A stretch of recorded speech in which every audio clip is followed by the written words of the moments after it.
Hello friends, मैं प्रभा ठाकुर आज फिर एक छोटी सी प्यारी चर्चा लेकर के आपके सामने हूँ। दामोदर मास भी कहते हैं कार्तिक मास को। तो दामोदर नाम कैसे पड़ा, आज इस पर चर्चा करूँगी मैं। तो मेरे चैनल को लाइक करिए, सब्सक्राइब करिए और शेयर करिए। कमेंट्स बॉक्स में जरूर लिख के बताइए चर्चा आपको कैसी लगी। आज है कार्तिक मास का स्नान का दिन, दीपदान का दिन। तो दीपदान तो आप सभी लोग करते हो। देखो, मैं तो इसमें, आप तो सब समझदार हो और सबको पता है कि आप दीपदान किया जाता है, गंगा में स्नान किया जाता है, क्योंकि कार्तिक मास जो है ना, ये बड़ा ही शुभ और बड़ा ही पवित्र महीना है। क्योंकि जितनी भी लीलाएं परमात्मा ने करी हैं वो सब इसी कार्तिक मास में करी है। कार्तिक मास में ही सारी परमात्मा की लीला हुई है। अब कैसे, देखो, ये महीने में लक्ष्मी गणेश जी की पूजा होती है, दिवाली आती है, उसके बाद गोवर्धन आता है, गोवर्धन के बाद पूरे कार्तिक के नहाया जाता है, मंदिरों में घंटे बजते हैं, तुलसी की विवाह होता है, सालिग्राम तुलसी का विवाह होता है। डेली औरतें सुबह उठ के जाती हैं मंदिरों में, कथा करती हैं, कहानियाँ करती हैं, और सुबह सुबह प्रभात फेरी निकलती है।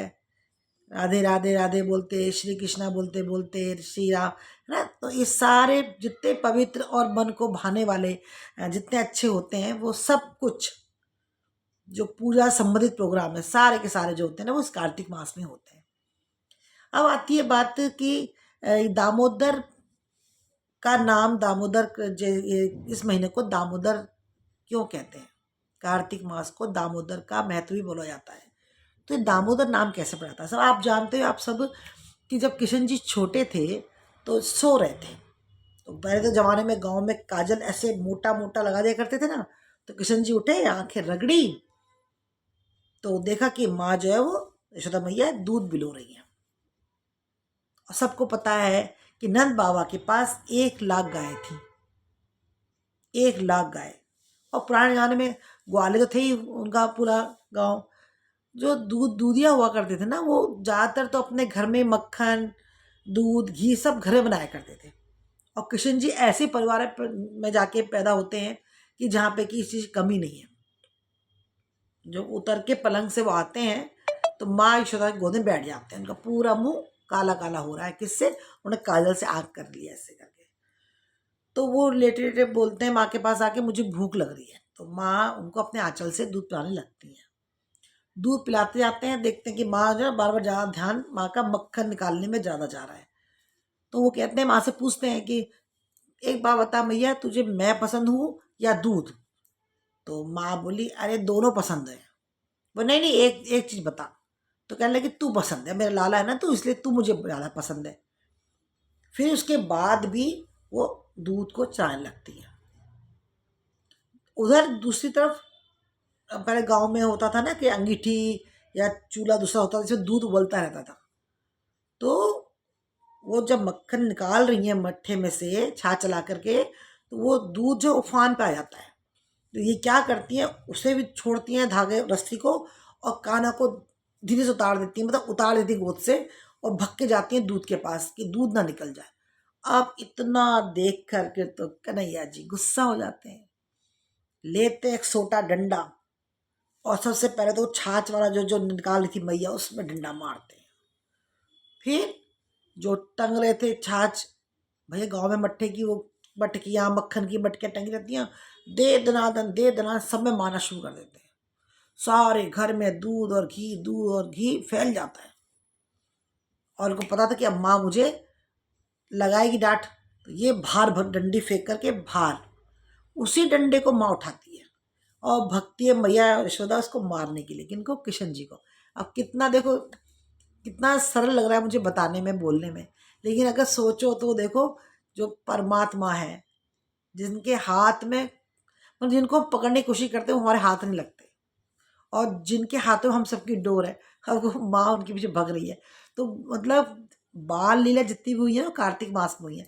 तो कितना अच्छा वो मतलब रहा होगा, देखो कि सोचने भी, हमारे घर में बच्चे तंग करते हैं, हम उनके जो भगते हैं, और बच्चे हंसते भग चले जाते हैं, हम उन्हें पकड़ने जाते हैं तो वो कितने खिलखिला के हंसते हैं।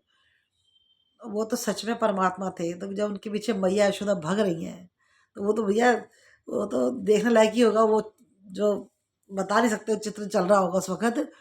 और मैया तो सबको पता है कि 80 साल की थी यशोदा मैया, और वो नटखट बालक, वो दौड़ते जा रहे हैं, मैया डंडा लेके पीछे भगी जा रही है।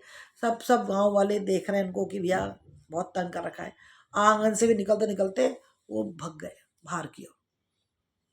जैसे जब जब लगा कि मैया हाफने लगी है, थक गई है, तो वो रुक जाते हैं जान के।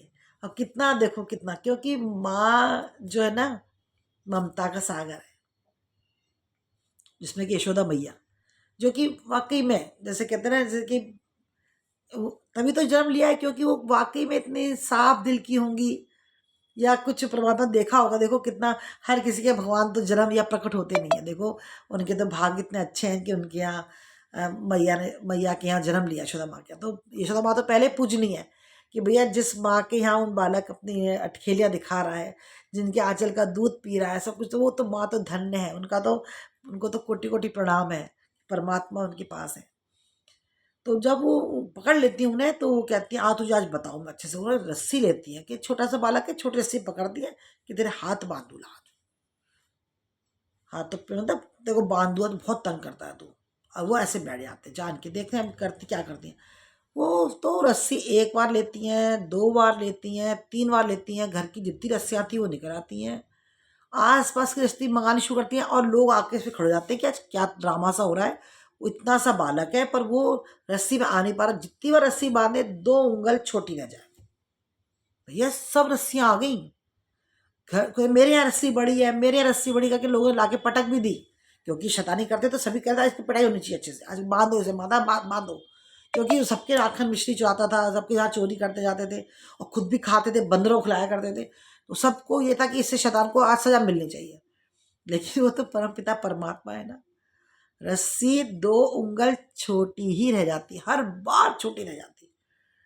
अब तो मैया पसीना पसीना हो गई और कहने लगी, ये परमात्मा ये क्या लीला है। कैसे ये बच्चा, मेरे जो मेरा काना है वो क्या हो गया, इसमें किसी ने कुछ कर तो नहीं दिया, कैसा हो गया बच्चा, ये मेरा रस्सी छोटी पड़ती जा रही है। भोली भाली यशोदा मैया सोच में डूब गई। तो अब कृष्ण जी कहने लगे, अब माँ जो है ना बड़ी परेशान हो गई है। तो छठ से उन्होंने मतलब पेट, दाम माने रस्सी, और पेट दर, तो दामोदर, और दामोदर लीला उसी को कहते हैं। उनको पेट से लेकर रस्सी को ऐसे बांध के उनके हाथ बांध दिए, तो ये है दामोदर लीला।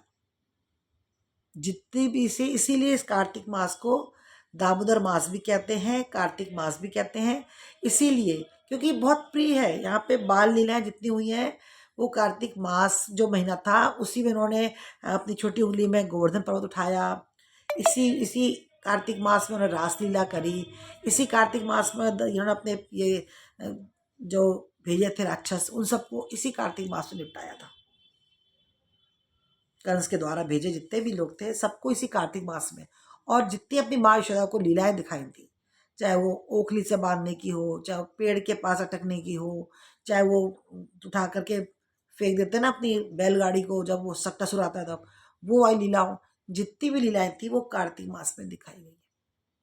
तो जो परमात्मा की लीलाएं हैं इतनी सुंदर और इतनी प्यारी हैं, तो लगा लो जिन लोगों ने आंखों से देखा होगा वो तो परम धन्य लोग हैं। धन्य लोग हैं। देवता भी तरसते थे देखने के लिए, तो वो लीला रचवाते थे ऐसी कि हम भी देखें आकाश से कि नीचे हमारे कान्हा बन के जो गए हैं वो क्या कर रहे हैं। तो ये कार्तिक मास का महीना जो है ना वो बहुत ही शुद्ध और पवित्र माना जाता है। इसमें दीपदान किए जाते हैं, लोग गंगा नहाने भी जाते हैं।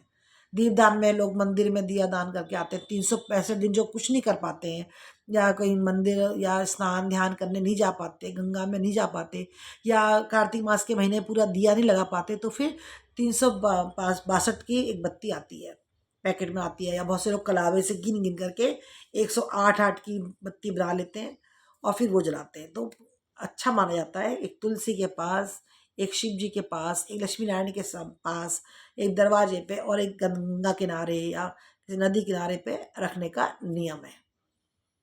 और ये सब आप लोग करते हैं, मुझे अच्छे से पता है कि सब आप लोग करते हैं, क्योंकि कार्तिक मास तो वाकई में हम हिंदुओं के लिए बहुत ही पवित्र त्यौहार है, और बहुत ही उल्लास से मनाया जाने त्यौहार है कि गंगा नहाने जाते हैं लोग बाग ठंडे पानी में, और कार्तिक का नहान करते हैं। तो ये जो कार्तिक मास का महीना है ये बड़ा शुभ और दामोदर मास के नाम से जाना जाता है, इसीलिए ये कार्तिक मास जो है वो देवों का त्यौहार कहा जाता है। दीपावली के बाद देव दिवाली जो बोलते हैं वो इसलिए कहा जाता है कि देवता भी तरसते हैं कृष्ण जी की लीलाओं को देखने के लिए, इसीलिए इसे देव मास कहते हैं। और जो पूरे महीने औरतें कथा कहती हैं, मंदिरों में जाती हैं, तुलसी माता का सब करती हैं, सेवा पानी करती हैं, ये सब चीज़ें इसी पवित्र महीने में की जाती हैं। इसे कार्तिक मास और दीपों का ये त्योहार और साथ में दामोदर का मास भी कहा जाता है। तो ये चर्चा आपको कैसी लगी? और ये मुझे पता है आप सबको पता है, इस बारे में सबको पता है, क्योंकि बचपन से बड़े होने तक ये सब देखते आ रहे हैं, अपनी माँओं से देखा है, अपने घर आसपास परिवारों में देखा है, ससुराल में देखते हैं, आसपास देखते हैं, तो सबको ज्ञान हो जाता है कि ये बड़ा ही पवित्र महीना होता है। कार्तिक मास का महीना बड़ा ही शुभ और पवित्र माना जाता है। तो इसके साथ ही चर्चा मैं यहीं समाप्त करती हूँ। आप सबको ये पसंद आया होगा, और कृष्ण की लीलाएं तो अद्भुत है, तो उनका तो सब सुनते सुनते आ रहे हैं, नहीं सुने तो भी सुन लो, जितनी बार सुनो उतनी कम है। तो ये मेरी लीला जो मैंने कृष्ण जी की सुनाई है वो आपको पसंद आए तो कमेंट्स में ज़रूर बताइएगा। राधे राधे, जय श्री कृष्ण।